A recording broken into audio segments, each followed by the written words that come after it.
Bonjour à tous sur le plateau de DLM News en partenariat avec EdTech France. J'ai le grand honneur aujourd'hui de co-animer cette émission avec Anne-Charlotte Monneret, DG de EdTech France. Bonjour Anne-Charlotte. Bonjour Alexia. On va accueillir sur notre plateau aujourd'hui le CIO, fondateur de EdTech. Bonjour Alexandre Lecht. Bonjour Alexia, bonjour Anne-Charlotte. Bonjour Alexandre. Alors, CIO d'EduFactory depuis 7 ans et CIO d'EdTech depuis presque 2 ans maintenant. Est-ce que ces deux casquettes ont un objectif commun ? Oui, bien évidemment. Je pense que le challenge d'un entrepreneur, c'est de répondre à un besoin de clients finaux dans un secteur en inventant quelque chose de nouveau ou en améliorant l'existant.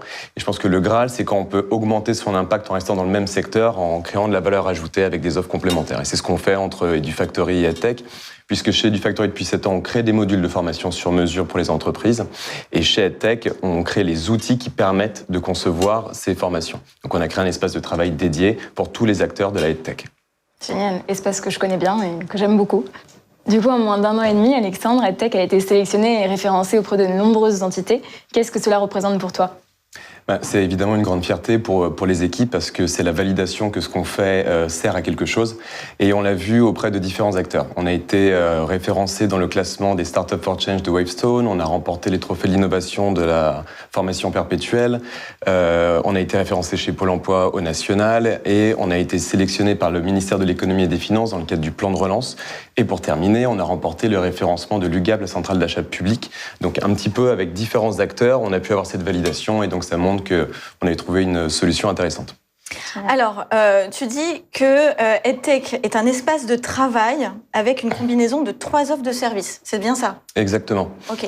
Alors, en réalité, le logiciel permet de combiner le meilleur de la EdTech, c'est-à-dire on a créé une workplace, donc c'est un espace de travail, et la définition d'une workplace, c'est la combinaison entre des outils, des process et des hommes. Alors justement, on va voir quelques images pour illustrer un petit peu votre plateforme. Alors quand je dis votre, parce que c'est EdTech à la fois et EduFactory, ou comment ça se passe ? Alors non, ce sont 2 entreprises indépendantes, mais EdTech aujourd'hui est utilisé par EduFactory et d'autres entreprises, d'autres agences comme EduFactory. Donc là, comme on peut le voir, on a accès à un tableau de bord qui permet d'avoir une vision globale sur les projets, sur les plannings. On peut voir par exemple ici un éditeur de synopsis où on peut sélectionner les différentes thématiques, les objectifs. Dans un même parcours, on peut choisir les différentes modalités qu'on souhaite concevoir sur la plateforme. Donc là, par exemple, on avait du e-learning et on rajoute du présentiel. Et ça permet d'avoir vraiment un tableau de bord, un planning en temps réel avec la gestion des livrables, des ressources, des modules. Donc c'est vraiment une visibilité globale qui permet de piloter et de trouver aussi, comme on le voit là, les meilleurs acteurs. Comme là, on a tapé ingénieur pédagogique, donc la plateforme suggère les personnes avec qui travailler. Super. Génial. Ça a l'air déjà très précis. Du coup, quels sont tes objectifs pour 2021 ? Alors, 2021, ça va être qu'on puisse travailler avec un maximum d'acteurs différents pour s'assurer que la solution soit adéquate à tous les besoins du secteur. Et ensuite, bien évidemment, ça va être de se développer à l'international et donc de faire une levée de fonds d'ici la fin de l'année. Alors, ça va faire 1 an maintenant qu'on a la crise liée à la Covid-19. Quelles sont, d'après toi, les modifications du marché dans le marché de la EdTech pour la filière EdTech ? Elles sont énormes. Bien évidemment, le digital a été admis un peu de force. Aujourd'hui, on voit quand même les aspects bénéfiques. Il y a eu l'arrivée du télétravail en masse qui change complètement les relations qu'on peut avoir au travail.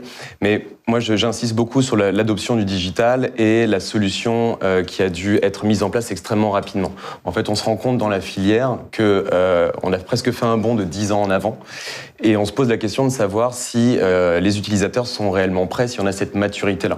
Donc le gros changement que je vois, c'est celui-ci, c'est qu'on est passé un petit peu de 0 à 100 immédiatement. Ça s'est passé en 1 nuit lors du premier confinement et aujourd'hui, un besoin énorme d'accompagnement. Ce que je vois aujourd'hui, c'est ça, c'est un énorme besoin d'accompagnement. Sur 2021, 2022, d'après toi, comment tu vois l'évolution de la filière avec la crise ? Parce que je ne pense pas qu'elle se termine demain.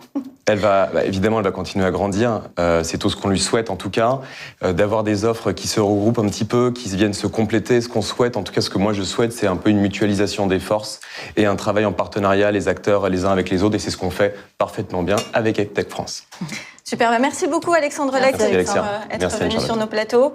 Je vous dis à très bientôt pour de futures émissions sur le plateau de DLM News en partenariat avec EdTech France.